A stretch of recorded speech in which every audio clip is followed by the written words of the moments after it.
Hey guys, in this video I'll show you how to use your Google Authenticator for your Microsoft account. Okay, first of all, let me apologize for taking a video like this because Google Authenticator blocks answering recordings due to security issues, but we're going to make the best out of this. Now, the first thing I want you to do is go to your browser and type in this exact URL. So go to this URL. I'll show you the mistake that even I made, a lot of people make when setting this up with Google Authenticator, okay? So here we are in the account section. Make sure you log in. And then what I want you to do is scroll down and click on security, okay? Now scroll down again, click on additional security options, right?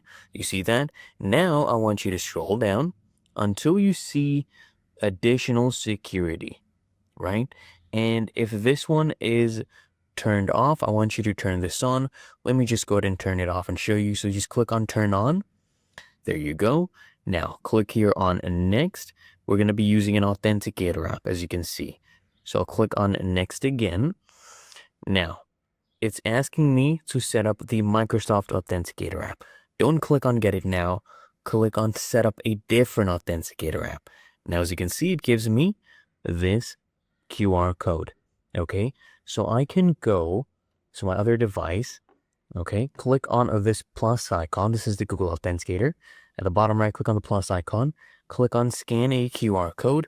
We'll go ahead and scan that QR code. As you can see, we have a Microsoft and we have our email. It's giving us a code and we just need to put in this code right here. So I'll put this in.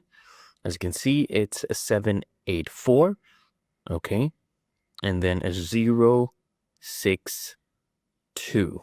Click on next right there. And we should have this connected. So we can click on next, click on finish. And if I scroll down here, as you can see, we have connected with the Authenticator app. And it's really that easy and simple.